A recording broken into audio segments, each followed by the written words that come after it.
कल हमने जहाँ छोड़ा था हम वहीं से शुरू करेंगे और मैं आपसे ये क्वेश्चन पूछ रही हूँ कि क्या आपको लगता है कि सिगमंड फ्रॉइड ने जो definition the that psychology is the study of unconscious mind, do you think that's the correct definition and that's all?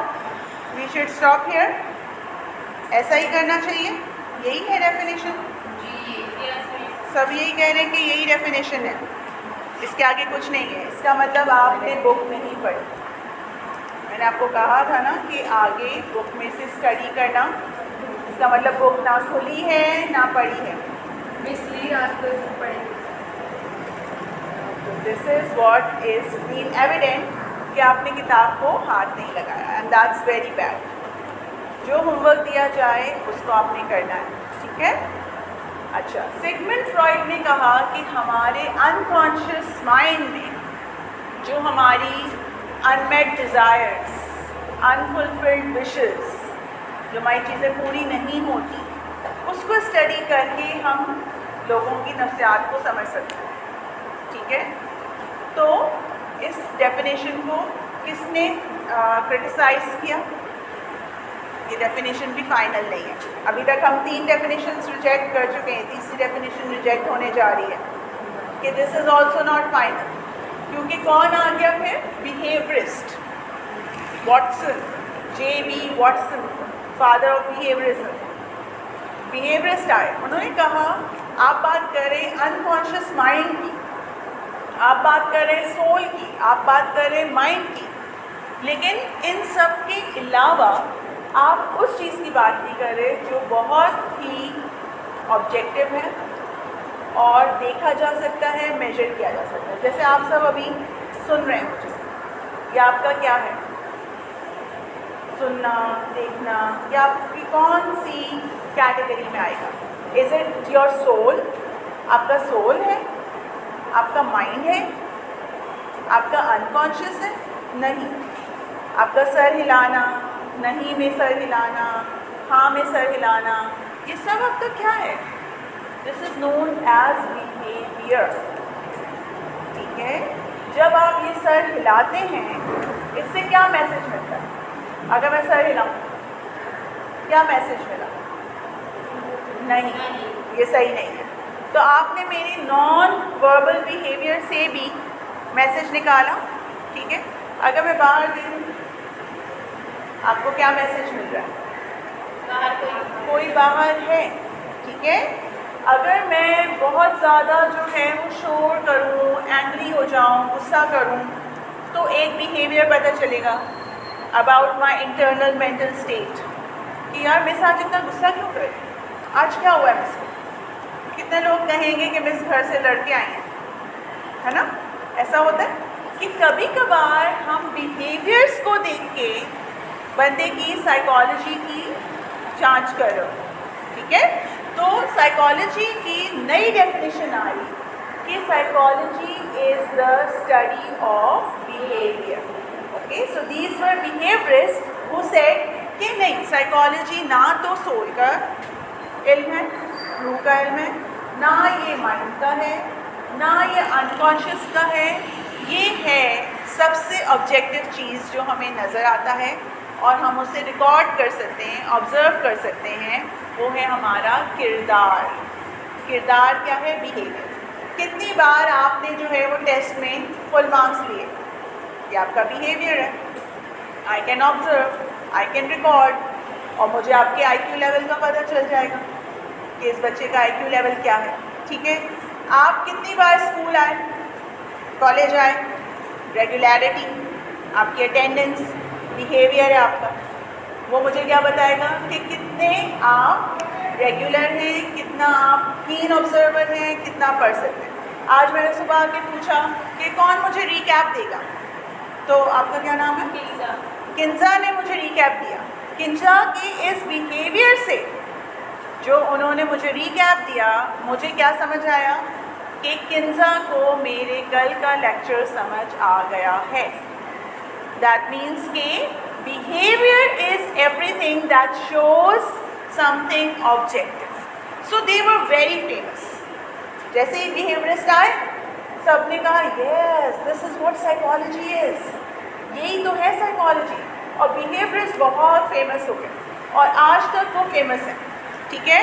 सारे बिहेवियरल थेरेपिस्ट जो आपकी साइकोलॉजिस्ट के तौर पे काम कर रहे हैं, बिहेवियरल थेरेपिस्ट आपके बिहेवियर्स को चेंज कर रहे हैं, ठीक है। बच्चा बोल नहीं सकता, कितने बच्चे हैं आजकल, प्रॉब्लम क्या आ रही है, ये बोलते नहीं हैं, 4 साल के हो गए बोलते नहीं हैं, ठीक है। किसके पास जाते हैं, स्पीच थेरेपिस्ट के पास जाते हैं। स्पीच थेरेपिस्ट क्या करता है, उनके साथ थेरेपी करके उनको बोलने पर लेके आता है, ठीक है। तो वो भी साइकोलॉजिस्ट है। वो क्या कर रहा है, उन्होंने देखा कि बच्चा बोल नहीं रहा, अपने आप को एक्सप्रेस नहीं कर रहा, इसको जो है वॉशरूम जाना है ये नहीं बता पा रहा, इसको भूख लगी है ये नहीं बता पा रहा, ऊ या ई आ ई से आप क्या समझेंगे, what these babbling words will tell you, okay. Hmm even that's babbling, थोड़ा बोलना शुरू करता है बच्चा। लेकिन अगर बच्चा अपने आप को एक्सप्रेस नहीं कर पा रहा, that means there is a speech delay. Speech delay है तो हमें कहाँ जाना पड़ेगा, स्पीच थेरेपिस्ट के पास। दे आर बिहेवियरल थेरेपिस्ट, सही है। आपको कोई चीज़ में आप स्टक हो गए, आप कोई डिसीजन नहीं ले पा रहे, इंटर तो करना है, इंटर के बाद क्या बनूँ, टीचर बनूँ, लॉयर बनूँ, क्या बनूँ, साइकोलॉजिस्ट बनूँ। तो ये वाले जो प्रॉब्लम्स हैं, जो आप ये सोच में आपकी वो चीज़ नहीं आ रही, आपने किसी से एक्सप्रेस किए और वो आपकी CBT ट्रेनिंग कर रहे। CBT क्या होती है, कॉग्निटिव बिहेवियरल थेरेपी। वो आपके माइंड और बिहेवियर दोनों से मिलकर आपकी थेरेपी कर रहे हैं और आपको समझा रहे हैं कि ये चीज़ें आपको करनी हैं। तो फिर आपको समझ आएगा कि आपका रूट क्या है, आपका गोल क्या है, आपको कहाँ पहुँचना है। तो बिहेवियरिस्ट जो है वो बहुत ही ज़्यादा फेमस हो गए। आपने स्कूल्स में देखा बेल्स, कॉलेज में देखा बेल्स। ये बेल्स का सिस्टम क्या है, what is bell, what bells told you. एक बेल बजती है, क्या होता है, अगर एक बेल बजे अभी तो इसका क्या मतलब, पीरियड ओवर हो गया। किस तरह पता चला, ये तो सिर्फ बेल थी। कोई बाहर बेल बजाएगा, वो बेल और इस बेल में आप डिस्क्रिमिनेट कर लेंगे। अगर बाहर एक बेल बज रही है और आपको पता है ये वाली बेल जो है ये कुल्फ़ी वाले की टन टन टन टन टन होती है, तो आप कहेंगे नहीं नहीं मेरा पीरियड ओवर नहीं हुआ, ये तो कुल्फ़ी वाला है जो बाहर आया। इस बेल में और उस बेल में आप डिस्क्रिमिनेट करते, पीरियड की बेल और ब्रेक की बेल में डिस्क्रिमिनेट करते, छुट्टी की बेल में डिस्क्रिमिनेट करते, ठीक है। तो ये आप सब चीज़ें आपको किसने सिखाई है, स्कूल सिस्टम में कौन लाया, बिहेवियरिस्ट, बिहेवियरल साइकोलॉजिस्ट लेके आया। उन्होंने बोला बच्चों को ज़ोर ज़ोर से चिल्ला के बोलने की ज़रूरत नहीं है, पीरियड ख़त्म हो गया है, पीरियड ख़त्म हो गया है, सही है। आप एक बेल बनाएं और 2-3 दफ़ा 4 दफ़ा, जब बच्चा पहली दफ़ा नर्सरी में जाता है उसे नहीं पता ये बेल क्यों बजी, वो आहिस्ता आहिस्ता कंडीशनड होता जाता है और वो सीख लेता है कि ये बेल जो बजी है ये मुझे बता रही है कि अब नई टीचर आएगी। क्योंकि जब बेल बजती है जब नई टीचर आती है, जब बेल बजती है जब हमारा पीरियड चेंज हो जाता है, हम कोई और सब्जेक्ट का पढ़ते हैं, तो उसने अपने माइंड में रजिस्टर कर लिया कि ये बेल बजेगी, इसका मतलब मुझे अब सब्जेक्ट को चेंज करना है। अभी just now I told you कि you should see your time table. So why time table is again a behavioural psychologist intervention. उन्होंने क्या कहा, बच्चों को आप डिसिप्लिन करना चाहते हैं, आप एक टाइम टेबल बना दें। और आप सबको पता है कि नोटिस बोर्ड पे टाइम टेबल होता है, ठीक है, आपको ये भी ट्यून कर दिया गया है। और टाइम टेबल के तहत क्लासेस होती हैं तो ये भी ट्यून कंडीशन कर दिया गया है। ये सारा बिहेवियरल साइकोलॉजिस्ट ने टीचर्स को समझाया। जो मैंने अभी तक 23 साल जो टीचर्स की ट्रेनिंग की है उसमें ज़्यादातर मैंने बिहेवियरल साइकोलॉजिस्ट के तौर पे उनकी ट्रेनिंग की, सारे बिहेवियर्स को चेंज किया। मिस हमारी क्लास में कुछ बच्चे हैं, टीचर्स जो मसले लेके आते हैं कि मिस हमारी क्लास में कुछ बच्चे हैं वो होमवर्क नहीं करके आते। जब भी आप देखें उनसे पूछें वो कहते हैं मिस हम भूल गए, होमवर्क नहीं करके, ठीक है। तो फिर उनके साथ क्या करना है, कौन से इंटरवेंशंस करने हैं, वो सारे सिखाए जाते हैं कि किस तरह आप बच्चों को पाबंद करेंगे कि होमवर्क करिए हैं। कभी पेनल्टीज़ लगती हैं, आपको कभी आपकी टीचर ने होमवर्क ना करने पे कोई पनिशमेंट दी, क्या पनिशमेंट दी, क्या कहा, कान पकड़ा के खड़ा कर दिया, ठीक है। अब तो वो पनिशमेंट्स बंद हो गई हैं, कॉर्पोरल पनिशमेंट्स जो हैं वो बैंड हो गई हैं, ठीक है। हमने खुद जो पनिशमेंट देखी हैं, सीट पे खड़ी हो जाओ, आप याद नहीं करके आए अपनी सीट, अब पूरे सब लोग बैठे हुए, आप ऑकवर्ड लग रहे हैं, आप सीट पे खड़े हुए, what a shame. Next time what will you do? You will not miss your homework. Okay? Go out of the class if you have not brought the book. You feel awkward. Every teacher pass by and say, why you are standing outside? Why you are not in the class? Miss मैं वो book भूल गई थी। तो फिर दूसरे दिन शर्म के मारे आप क्या करेंगे? बिहेवियरल थेरेपी हो गई, आपका बिहेवियर चेंज हो गया। बिहेवियर क्या है? चेंज करने का काम जो है वो आप बिहेवियर से सीखते हैं, ठीक है। इस तरह बहुत सारी टेक्निक्स हैं, टाइम टू टाइम उसके बारे में बताएंगे।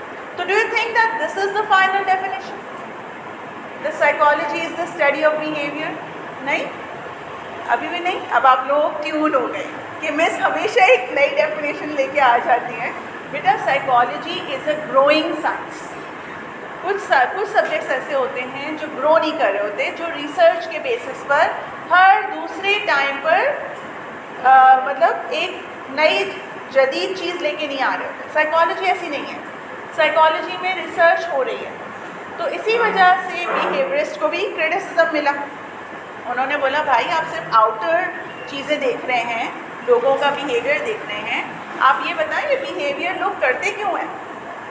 इस चीज़ को ऑब्ज़र्व करने के लिए कि ये लोग बिहेवियर क्यों कर रहे हैं, इसके लिए हमें क्या देखना पड़ेगा?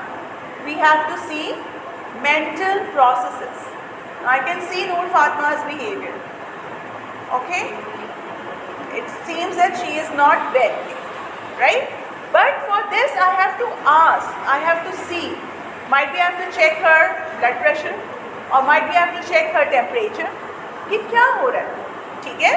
और उसके बाद उसके जो अंदर के प्रोसेसेस हैं, मेंटल प्रोसेसेस हैं, जैसे सोच क्या रहे हैं, समझ क्या रहे हैं, डिस्कशन के थ्रू, ये चीज़ें आपको जो है वो भी देखनी पड़ती है साइकोलॉजी में। तो नई डेफिनेशन क्या आई? Psychology is the study of mental processes. Behaviour के बाद जो डेफिनेशन आई वो मेंटल प्रोसेसेस, ठीक है। तो अभी तक हमने किस किस को कट किया? Soul no, mind no, unconscious no, then behavior no, not only behavior. Then the new definition came that psychology, always you will add this line, psychology is the scientific study of soul, of mind, of unconscious, of behavior, of mental processes. अब इसमें और mind में क्या फ़र्क है? Mental processes और mind में क्या फ़र्क है? माइंड एक ऑब्जेक्ट है, ठीक है। मेंटल प्रोसेसेस सारे वो प्रोसेसेस जो माइंड के अंदर हो रहे हैं, ठीक है। जैसे आप सोच रहे हैं, thinking is a mental process. Analysing, मैं ये वाला कपड़ा लूँ या ये वाला लूँ, कौन सा अच्छा लगेगा मुझ पे, ये सारा आपका एनालिसिस है, okay. So that is also mental processes. Decision making, क्या मैं रिक्शा में जाऊँ या मैं बस में जाऊँ या मैं पैदल जाऊँ, decision making is also mental process, ठीक है। So all these mental processes are going to be a part of our scientific study. So all those problem solving, thinking, analyzing, all these are going to be the part of the mental processes. ठीक है? So this was a part of psychology for a long term. These were cognitivists. लेकिन लोग इनसे भी खुश नहीं थे. इसको भी क्रिटिसाइज किया गया कि सिर्फ मेंटल प्रोसेसेस से काम नहीं होगा. थक गई हो, बहुत सारी डेफिनेशंस हो गई, बहुत लंबी स्टोरी है. इसको शॉर्ट इस तरह करते हैं कि अब रीसेंट स्टोरी क्या है, ये डेफिनेशन ऑफ साइकोलॉजी है क्या. तो आज हम लोग फाइनली उस डेफिनेशन को रिवील कर रहे हैं कि psychology is the study of behaviour, इन दोनों का मर्जर हो गया। And mental processes of any organism. ठीक है, why organism, why not individuals? It is going to be organism and not only human being, क्योंकि साइकोलॉजी में रैट्स पे भी स्टडी हुई है, कैट्स पे भी स्टडी हुई है, डॉग्स पे भी हुई है, प्लांट्स पे भी हुई है। तो ज़रूरी नहीं कि सिर्फ इंसानों पे ये स्टडी काम करिए, ये जानवरों की भी नफ्सियात को समझ रहे हैं, मंकीज़, चिंपैंजीज़। ठीक है, अभी आप आगे पढ़ेंगे आपको पता चलेगा कि कितने एक्सपेरिमेंट्स हुए हैं और प्लांट्स पे भी हुए हैं। ठीक है, तो इसके लिए जो एक वर्ड हम यूज़ करते हैं, जो बेटर वर्ड है, इंस्टेड ऑफ ह्यूमन बीइंग कहेंगे तो सिर्फ हम आएंगे उसके दायरे में, उसके दायरे में सारे जानवर, सारे प्लांट सब नहीं आएंगे। तो इसलिए जो वर्ड है वो है ऑर्गेनिज्म। ऑर्गेनिज्म में हर ऑर्गेनिज्म इसमें इंक्लूडेड है, क्योंकि एनिमल साइकोलॉजी भी है, एक डिफरेंट ब्रांच है, सही है, प्लांट साइकोलॉजी भी है। तो इस तरह हमारे पास बहुत सारे एरियाज़ हैं साइकोलॉजी में स्टडी करने के लिए। ठीक है, so it's a very broad subject which studies all the behavior and mental processes of any organism. So what is the total definition? Who will say it out loud? कौन पूरी definition एक साथ पढ़ेगा? और इसको याद करके आना है, आपको ये ज़बानी याद होनी चाहिए। कौन पढ़ेगा? आप पढ़ो, शुरू से पढ़ो जोर से। What is psychology? बैठे बैठे।